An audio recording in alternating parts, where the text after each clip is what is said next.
Pessoal da internet, quem está acompanhando a gente pelo YouTube da Itatiaia, eu estou aqui com o Dr. Estevão Urbano, ele é médico infectologista e também presidente da Sociedade Mineira de Infectologia. Acho que você, internauta da Itatiaia, já conhece o Dr. Estevão muito bem. O Dr. Estevão, ele foi também do Comitê de Monitoramento da Covid aqui em Belo Horizonte, foi nosso parceiro durante esses anos de pandemia. Tudo que a gente precisava, a gente gritava o Dr. Estevão. E mais uma vez, a gente traz o Dr. Estevão para conversar com vocês. Doutor, e sobre um caso que chamou a atenção nesta quarta-feira. A ex-jogadora de vôlei Isabel, uma mulher de porte atlético, ela ex-atleta, ou seja, se cuidava, estava com uma gripe forte, acabou falecendo. Parece que uma síndrome respiratória aguda. Doutor, eu queria entender, nesse momento que a gente tem os casos de Covid aumentando, o que é isso? Isso pode levar à morte mesmo, doutor? Oi, Júnior. Nós todos estamos bem tristes, né? Porque a Isabel sempre foi uma pessoa bem representativa, né, na sociedade brasileira. E a gente fica realmente muito triste, mas, por outro lado, isso serve de alerta, né, para todos nós. Quando uma pessoa saudável, atlética, adoece rapidamente, tem uma infecção severa e morre, isso chama a atenção. A síndrome respiratória aguda grave é uma doença que tem várias causas. Um vírus, uma bactéria, um fungo, são causas infecciosas. A gente pode falar naquela questão de pneumonia bacteriana, ou não tem nada a ver? Pneumonia é uma das causas que podem levar a essa síndrome respiratória aguda grave. Inclusive causas não infecciosas. Por exemplo, a descompensação de uma doença imune, como um lúpus, pode levar à inflamação do pulmão. Bom, enfim, do ponto de vista que liga essa doença, independente da sua causa, da sua etiologia, nós temos um pulmão que rapidamente se inflama. Por isso que é chamado de síndrome respiratória, porque significa pulmão, aguda, porque desenvolve-se rapidamente, e grave, porque costuma ser bem grave. E tem como ponto comum um pulmão que rapidamente se inflama, podendo ser por um agente infeccioso ou por uma causa não infecciosa. Na maioria das vezes, um agente infeccioso. Então nós temos vários vírus, bactérias, fungos que podem causar. Mas a grande maioria das causas se resumem a 3 tipos de patógenos. 2 vírus, o vírus da gripe e o coronavírus, e uma bactéria que nós chamamos de pneumococo. E às vezes 2 causas estão associadas. Um vírus começa o quadro e depois uma bactéria vem em cima desse vírus e complementa. Uma junção, então, doutor? De vírus e bactéria. Poderia haver o que nós chamamos de uma co-infecção, vírus e bactéria. Por exemplo, é possível que a Isabel tenha tido um quadro viral inicialmente, quando ela fala que estava com uma pequena gripe, e rapidamente em cima disso uma bactéria ter causado uma infecção que nós chamamos de secundária.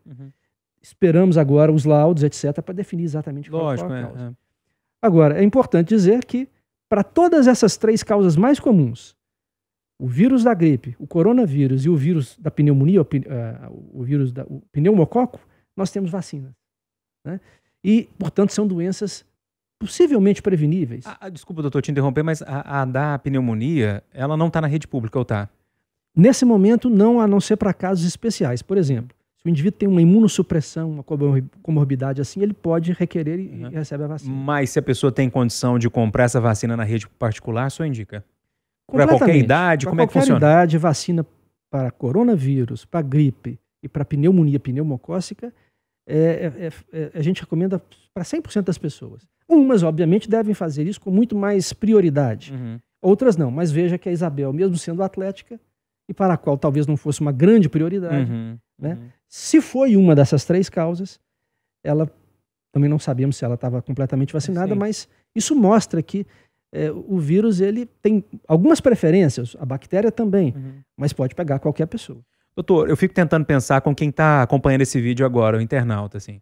Ele fica assim, pô, como que eu vou saber que é Covid? Como é que eu sei que é uma gripe? Como é que eu sei que é uma coisa mais grave?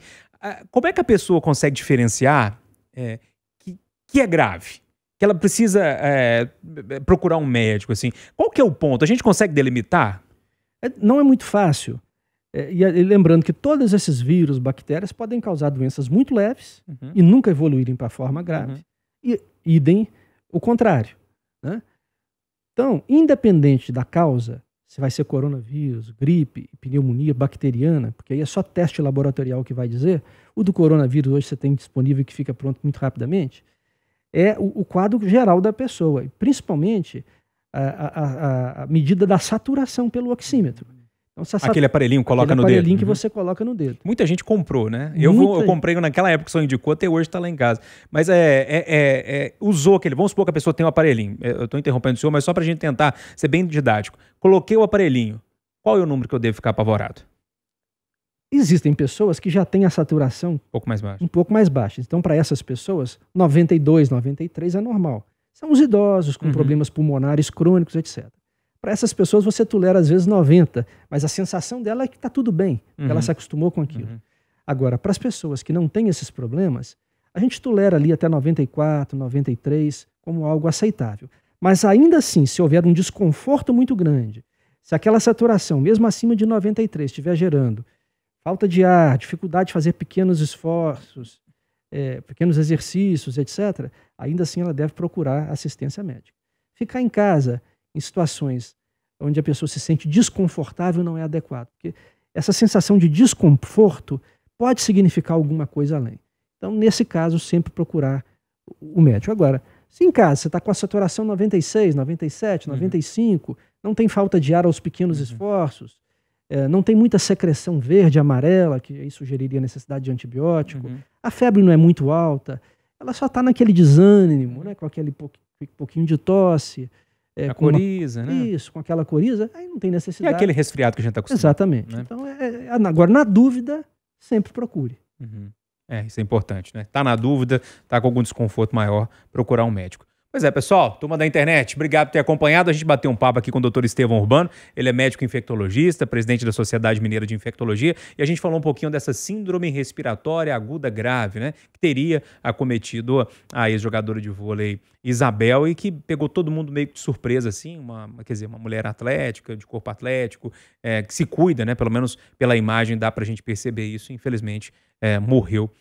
Em princípio, é lógico que é importante esperar, mas em princípio, por causa dessa síndrome respiratória. Doutor, muito obrigado mais uma vez, um abraço. Por nada, um abraço, Júnior, e um abraço a todos.